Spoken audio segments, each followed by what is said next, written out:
Hi there, my name is Mike, and this is the Untrained Artist, where we see just how far we can get using whatever tools we have laying around and a few YouTube videos. So last night I was working on some digital painting on the iPad, found something I liked, decided to try to replicate it this morning with watercolor. It's just cheap paint and cheap paper, but it's good practice. Feel free to skip around, it should take about 40 minutes or so. Let's get into it.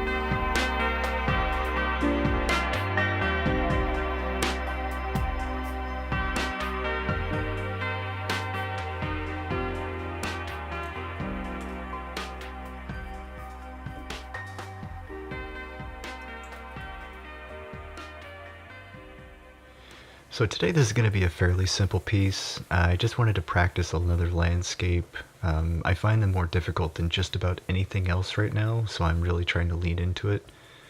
And I was goofing around on the iPad, as I said just a second ago, and I think I just wanted to see some bright colors. You know, it's the middle of winter, everything looks dead, everything's gray. Just every once in a while I kind of miss the green and yellow, so I think that's where this one came from.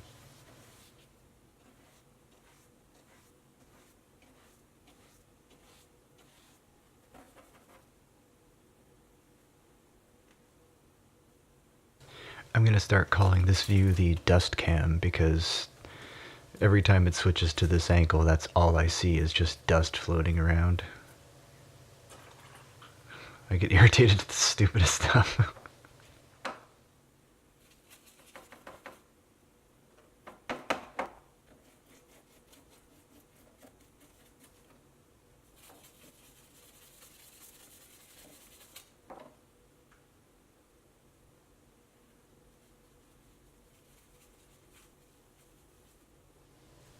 Alright, so today I'm starting off with lemon yellow and vermilion. I'm going to start with kind of a yellow-orange.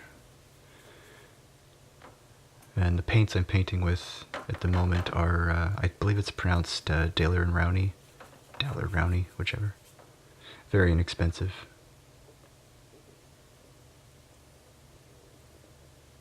I'm also using Strathmore 300 just because this is practice. I have some Canson heritage, but I just don't want to waste it yet. I don't feel like I'm there. Everybody says to practice on the good stuff, but yeah.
So now I'm going to mix in some ultramarine, and just a tip that I did not remember at the time. If you're going to paint a sky wet on wet, try to have all of your colors pre-mixed and ready to go. Otherwise, if it takes too long to mix, you risk ending up with what I started to have, where their first color starts to dry, and then you end up having to re-wet. If you have everything pre-mixed, you don't really have to worry about that as much.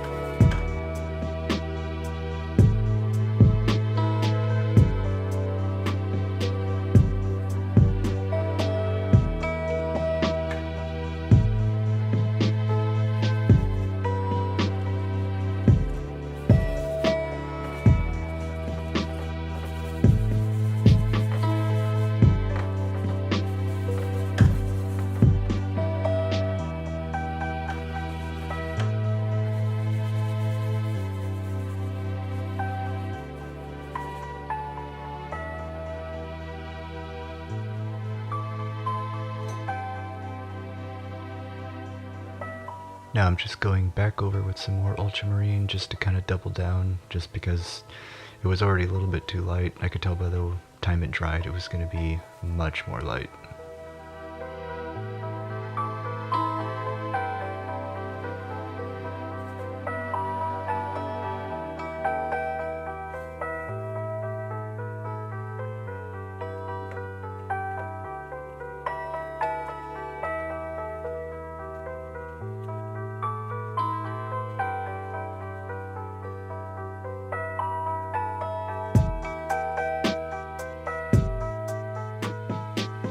Here I'm just kind of going over with the finer tip of the brush and just trying to paint in some shadows at the tops of distant layers of clouds. As you get closer and closer to the horizon line, you want to try to get them spaced closer together and with finer lines if possible, just to kind of give the appearance that it's receding into the distance. One of the things I like to do on this channel is point out my own mistakes or call out myself for doing something without thinking. Basically anything that will get someone in trouble if they're watching this later and trying to replicate this. I just try to call myself out on it so everybody's on the same page. This didn't work, don't do what I do, that sort of thing. In this case, the red-orange that I added in, I really didn't like how it turned out. It was the wrong color. I should have gone with more of a purple red maybe. I don't like how the orange, just it kind of looked like dirty and rusty. That was not the color I was looking for. And this part here, you can see the paint hadn't quite dried, and I made the mistake of just trying to adjust something, but it was already too late, and it basically just scraped it off the paper, partially because of the cheap paper. Either way, I just kind of ended up feeling like I had to do all this nonsense just to try to blend it so it wasn't quite as obvious that I had made the mistake. I've heard from several people on YouTube that if you make any kind of a mistake while you're painting, just do your best to fix it because it's good practice for later. So that's what I always try to do. There was actually several times in this painting where I took one look at it and I was like, no, it's ruined, but I just kept going. It turned out okay.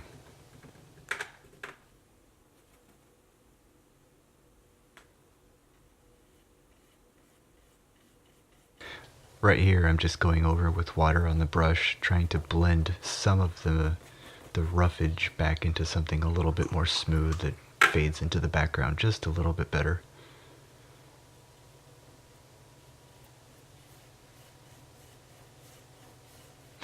As you can see, it had the unfortunate side effect of just turning it into one giant pile of pale orange, which was not what I was after.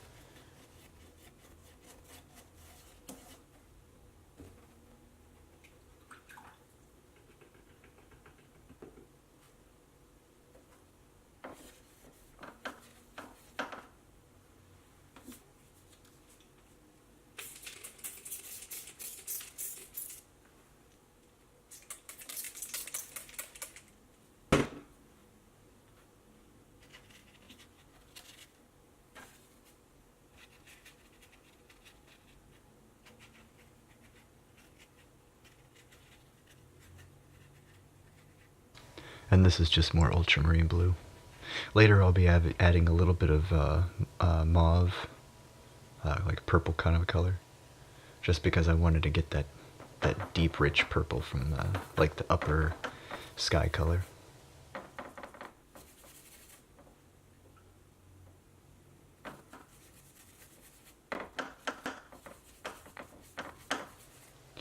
Now I'm mixing some black in with the ultramarine blue, just to really darken it up. I want it to be pretty dark. This is basically like the last little bit of sunset. So the sun's already down over the horizon, the top of the sky. I really want to bring out how dark it is. So now, as you can see, I'm going over at the tops of the clouds, just trying to kind of layer in some shadow.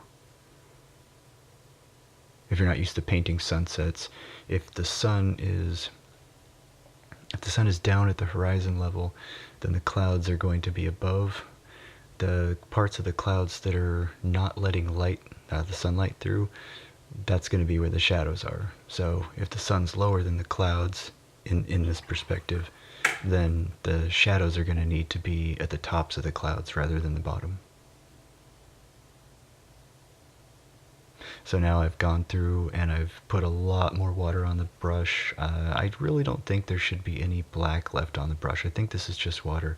And I'm going through and just trying to blend a little bit, soften the lines up, break it up. I don't want any straight hard edges like this. What I tend to do is just blot down sections of color and then just kind of wait about maybe 30 seconds to a minute and then go back and just kind of blend it. That seems to give me just about the right timing. Ends up giving a nice mix of hard and soft edges. And getting carried away with the paint again. I've really got to be careful about that. I'm not so much worried about the painting as the carpeting.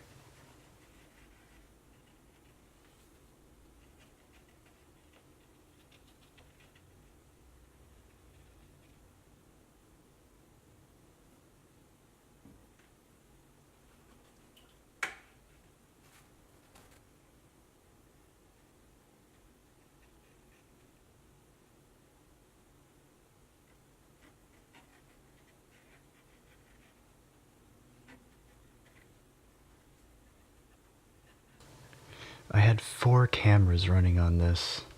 It always makes you just a little bit paranoid. The things that go through your mind, especially when you're new to all this and you're putting it up on YouTube for all 14 people to see, you go through this weird thing where it's like, I've got 14 cameras rolling on this right now. Like, what do I do next?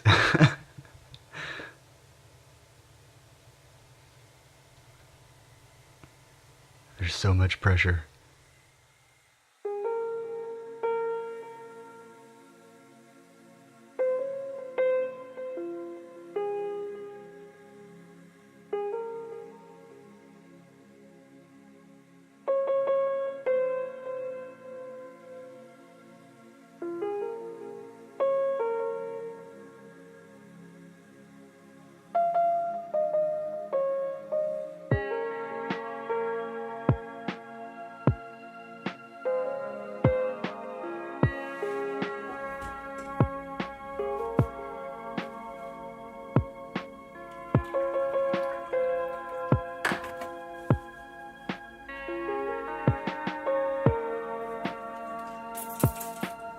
So we're just going to use this paper towel as a mask to cover up the sky, just because there's no reason to get this wet at this point.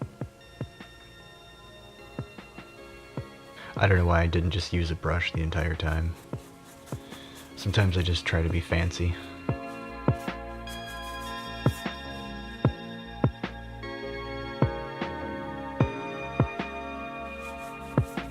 And just doing whatever I can to come close to the skyline there, but leave just a little bit of dead white space.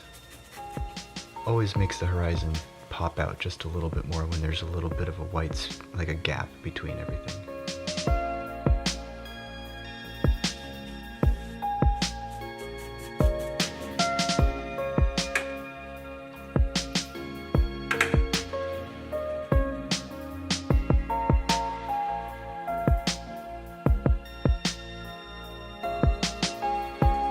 So now I'm mixing lemon yellow and I believe it's going to be sap green. I also use hooker's green later on, but at this earlier stage I think I started off with more of like a medium sap.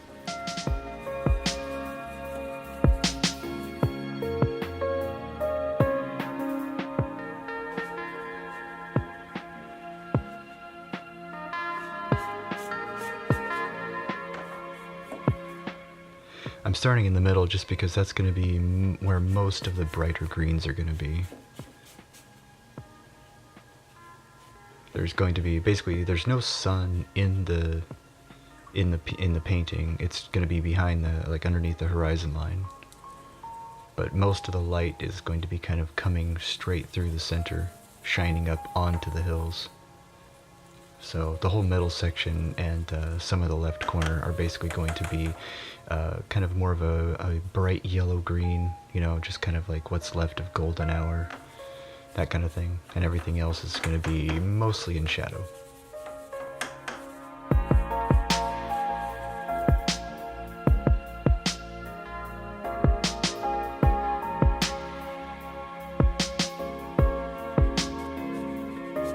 Yeah, here's the hooker's green. So this is going to be hooker's green mixed with lemon yellow.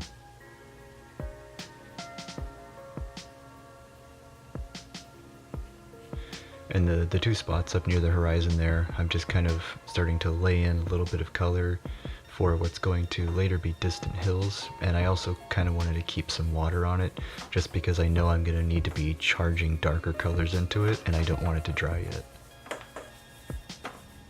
I'm still learning timing, but I am learning.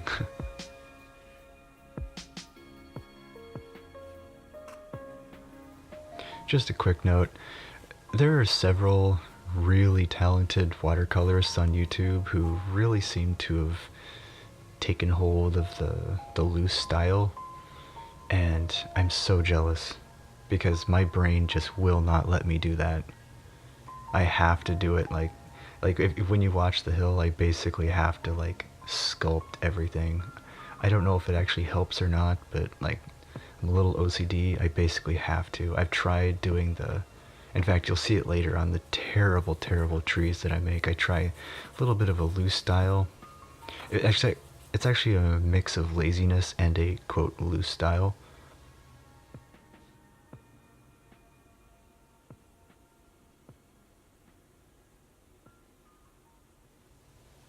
So, as promised earlier, now I'm charging in darker colors into just the tops. These are going to be, I intended them to be rows of mountain range, like just a mountain range off in the distance. If you've ever been to like a desert climate, like Yakima, something like that, they tend to have these hills, nothing on them, just giant hills made out of dirt and rock. But they're very low, kind of sculpted. Not a lot of detail, they just kind of poke up off in the distance.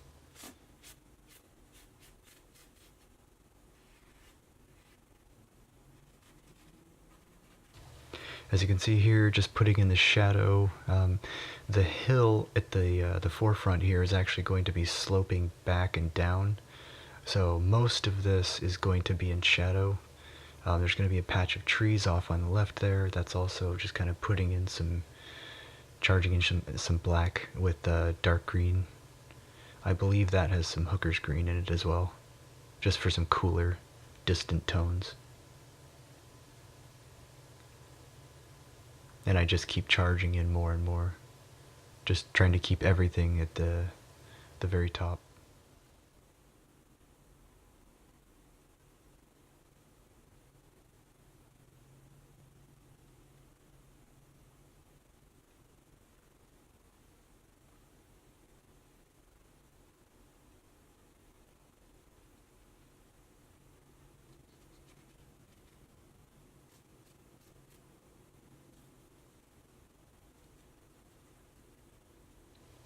I honestly don't know if it would have been better to wait until the very end to put the shadow from the trees down, or do like I did here and basically start layering it in from the start.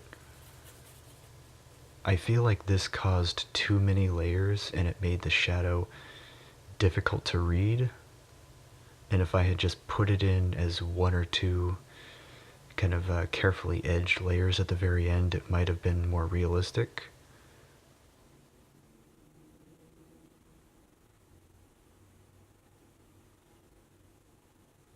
So getting adventurous now. A lot of black on those hills. You can see him charging in some dark colors here.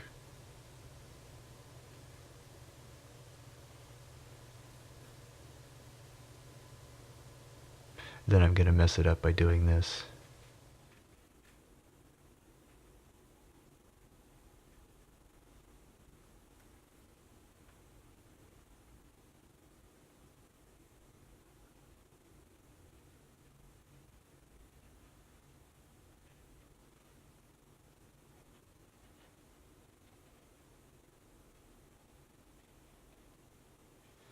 I can't quite tell if it worked or not, but I was actually deliberately trying to space out the drops of black paint that I just charged into the distant trees at the mountains at the horizon level there.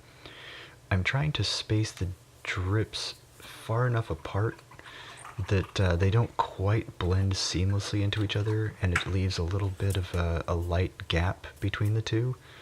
And I was trying to achieve what would look like, terrain. I just kind of wanted to hint at terrain without having to actually paint it in. I think it kind of worked. I ended up having to put a few more layers on it later, but I think it worked. It was close enough.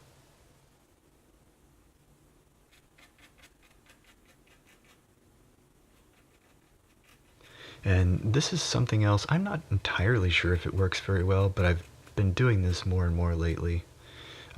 Basically just putting in some kind of darker, like a shadow color, and then just taking a dry, like goat hair brush, something really, really rough, and basically just trying to spread it out and turn it into some kind of a silhouette of grass, ferns, scrub brush, anything like that that can just kind of break up one solid patch of anything.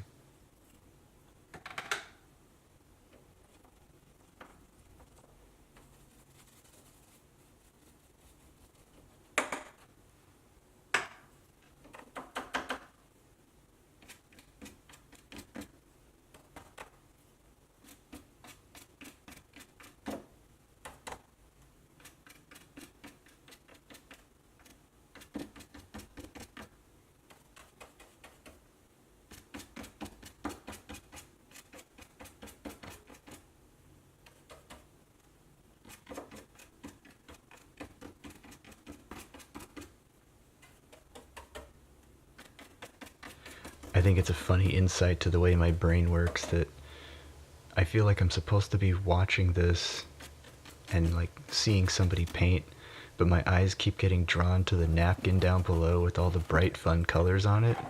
And it's like, ooh, what painting? The one on the napkin? It's amazing.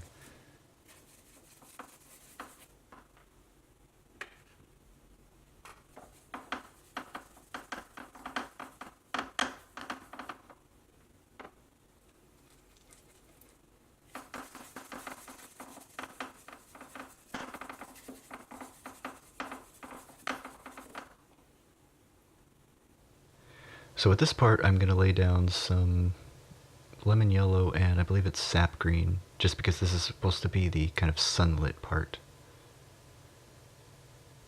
And the entire section, the light colored section in the middle there, is basically going to be just fields, like grassy fields, crops, that kind of thing, just, farmland. At the very end, I try to take a pencil and mark in some just kind of loose edges of fields so you can kind of tell there's supposed to be something there. I was trying to get to that with this, but it became obvious right away that it wasn't going to work. So I just decided to blend it and kind of sketch it in later. It seemed like a safer bet.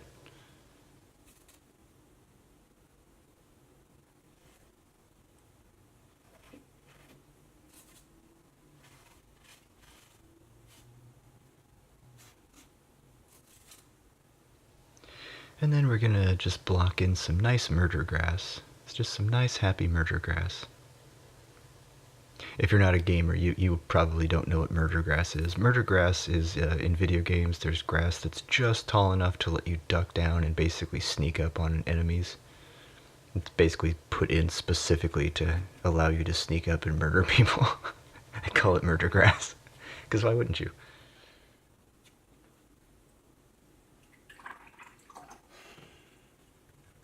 It's looking disappointing as always. And there's me complaining because at this point it does not look like this is going to turn out. It kind of pulls together at the end, but like I said, there was multiple places where I almost just tore this one off the desk and started over.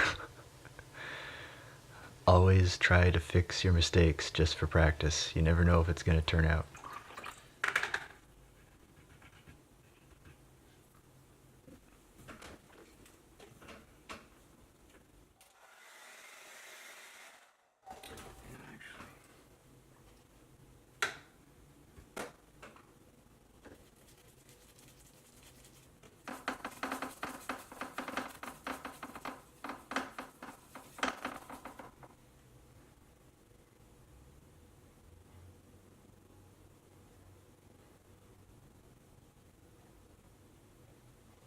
And now I'm starting the two trees just above the shadows there.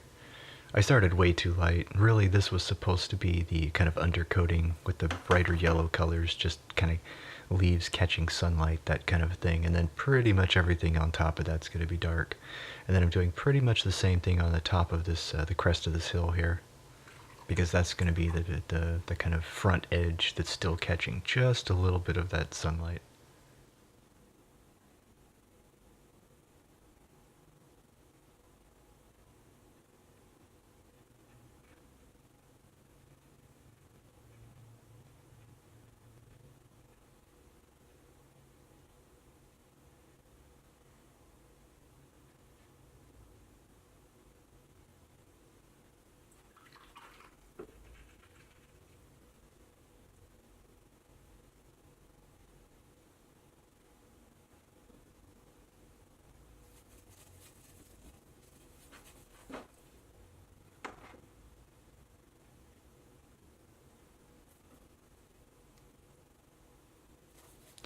This is basically just me finishing off the rest of it. These are on the left there, the trees. Basically just painting some bright yellow green right at the front and top edges, because that's going to be the only parts getting sunlight.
So what I'm doing right here is basically just taking some yellow and just painting some kind of golden highlights in the undersides of the clouds, because that's where the sun just underneath the horizon is still kind of shining up at them, so it's kind of underlighting the bottoms of the clouds. And my, doesn't it look fancy?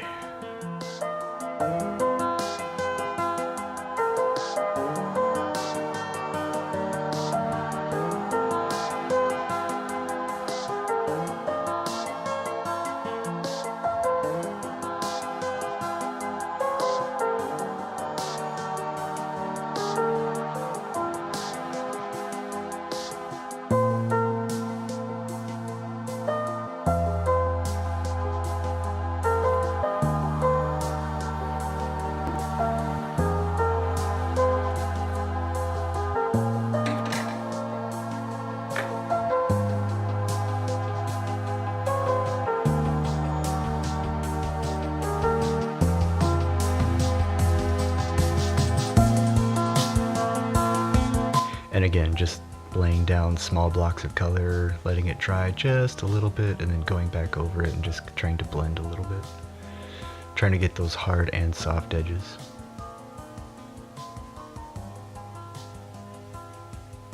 At the moment, I really like how those look.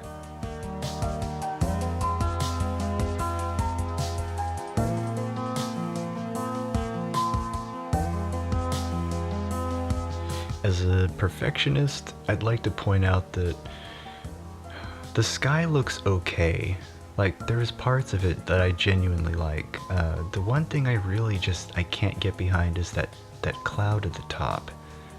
The kind of long white and yellow one at the very top and the purple part of the sky. It just stands out too much. It should never have been that bright. It should have had a lot more grain. It stands out far too much and it bugs me.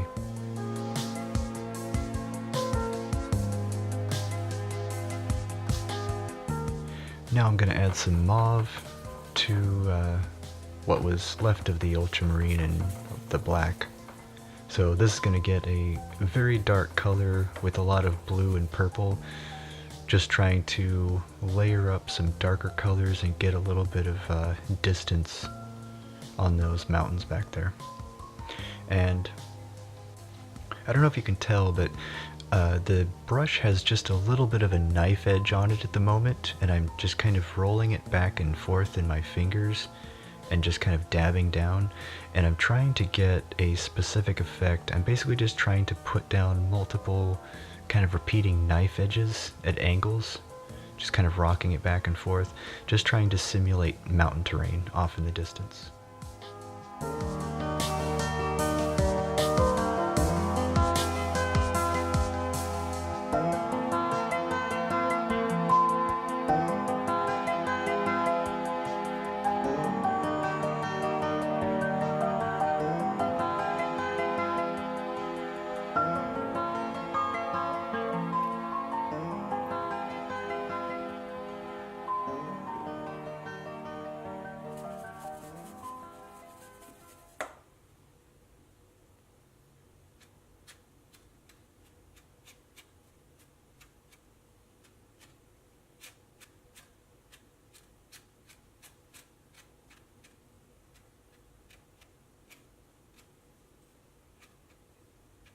It's a little bit hard to tell because this is GoPro footage and it doesn't look very good, but I'm just trying to kind of rough in some greens, you know, just different random plants.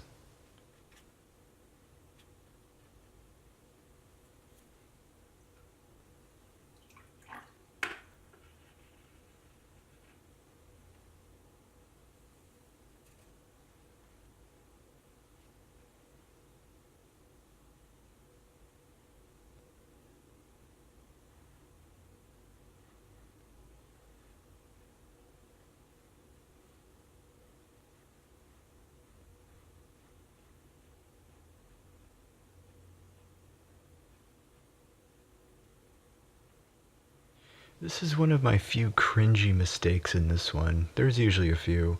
I just put way too much water on it.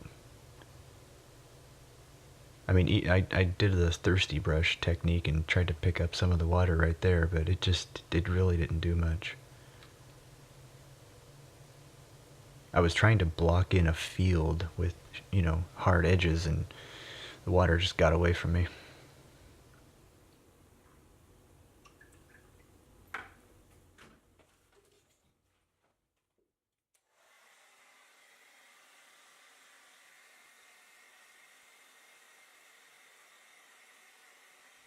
Let's have a big round of applause for this guy's hair dryer technique.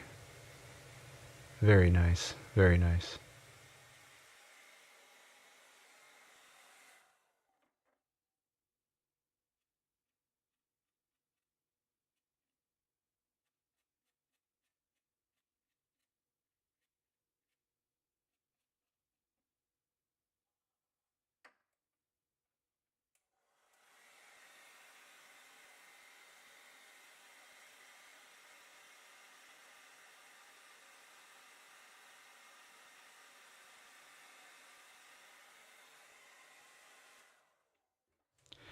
Not sure if you can tell, but right there I was using the Zurkowsky method of hair drying.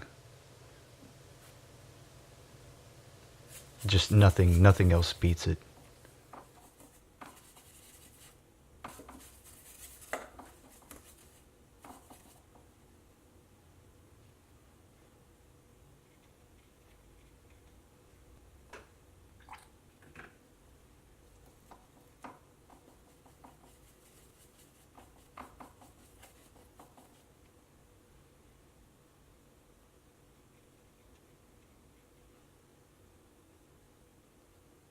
Yeah, this is where I try to get all interesting and try to do loose trees, and clearly it did not work. But at least I try to fix it like 6 different times. By some miracle, they ended up tree-shaped, but that's about as close as it got.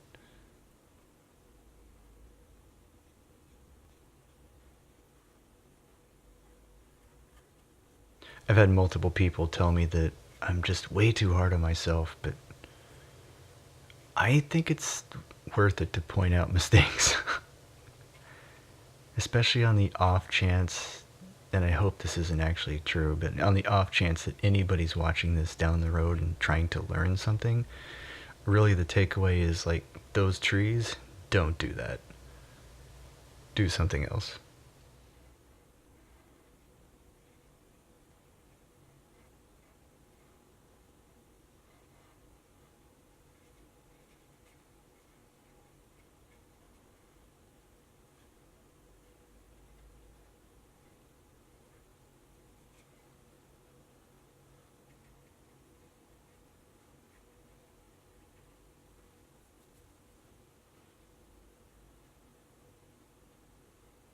And here again, just trying to kind of blot in some shapes just to give me something to smear around with a different brush later on.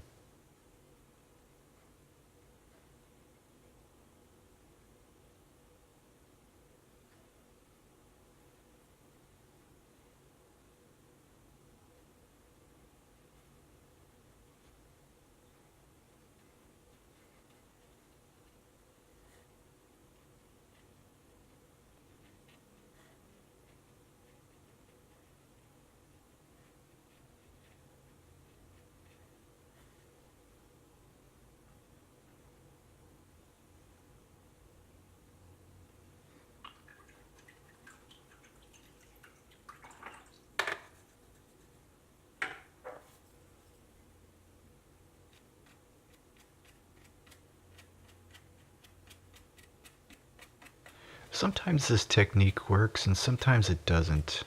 I'm not sure it worked here just because I think the scale was off. If you can get the scale right, it tends to work.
And now just trying to put in some branches on these trees here. Give them a little bit more character. I keep hearing people call this brush a rigging brush or a rigger, but when I bought it, that's not what it said on the package. So I guess it has two names?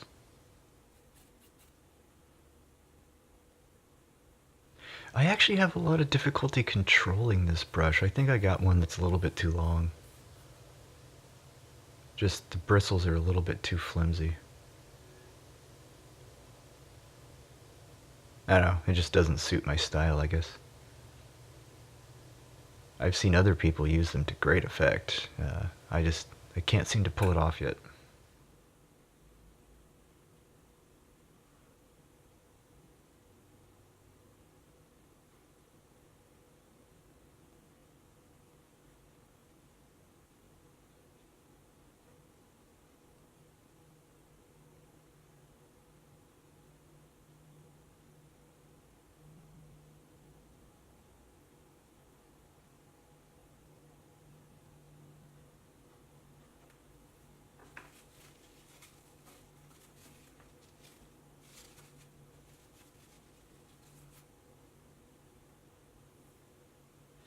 The sponge technique was just desperate laziness.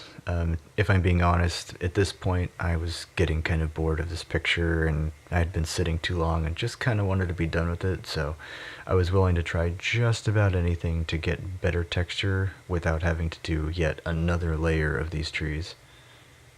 I like trees, just I really wasn't enjoying these two trees particularly.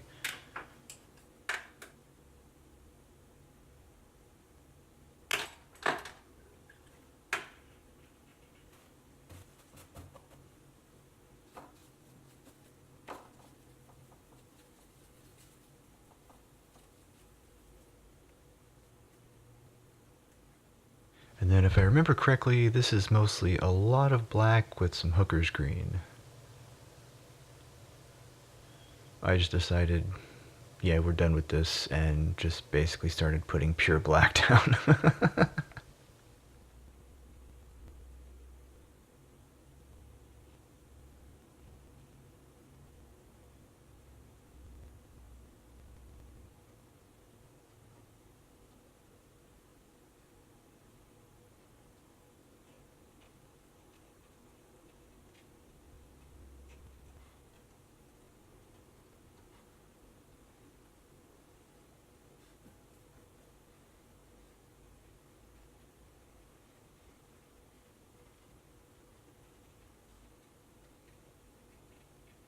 Sometimes I think I should rename this channel to "This is the stuff I don't like about my own paintings." I think that's actually a more accurate name. Because, like, as I'm sitting here watching this, it feels like I'm just giving a play-by-play of everything I can't stand and wish I would have done differently.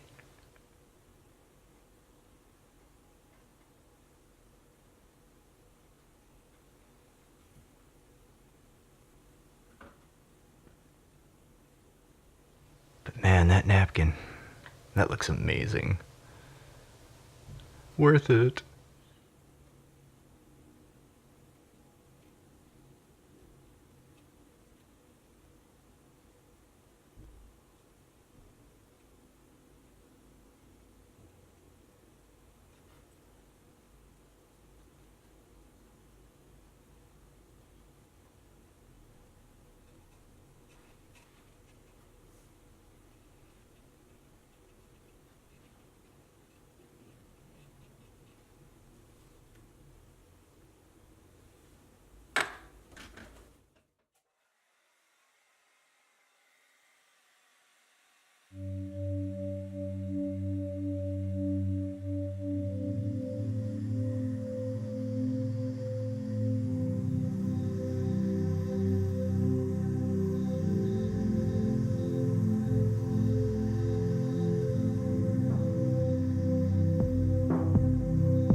And as always, this is my favorite part of the painting, pulling the tape off.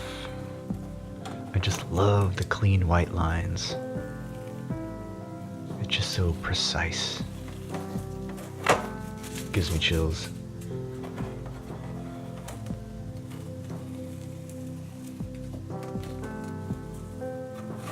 I'm also always really paranoid that the paper is going to tear away. I think that's an inexpensive paper thing, but it does happen from time to time on this stuff.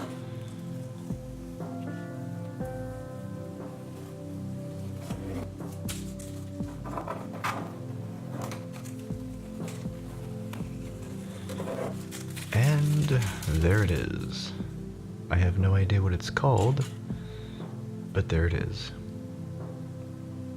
So now I'm just going to go in with a normal pencil and try to sketch in some lines that will just kind of evoke the sensation of a field.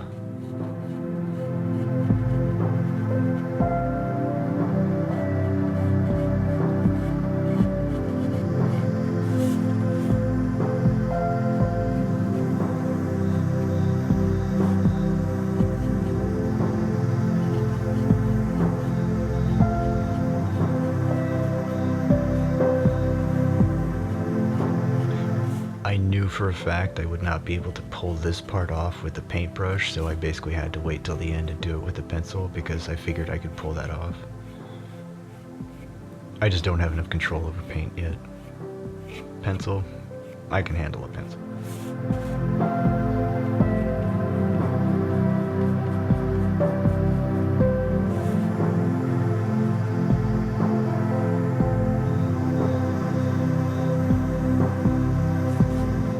This is my second favorite part.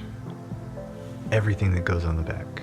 I've made this into more and more of a ritual each time, trying to add as many things as possible just because I love writing with fountain pens. Pretty soon the entire back is just going to be full of like all kinds of useless information just so I can play with the fountain pen.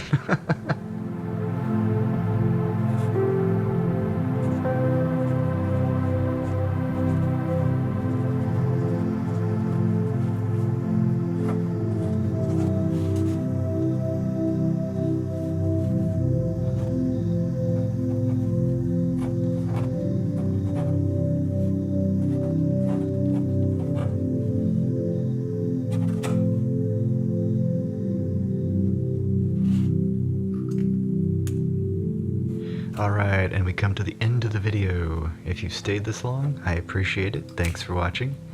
If you found this entertaining, give a thumbs up, like, whatever you want to call it. If you want more of this kind of content, click subscribe. And if you loved or hated anything about this and have any kind of constructive criticism on the painting or the videos, please let me know in the comments section. I would greatly appreciate it. Thanks. Have a good one.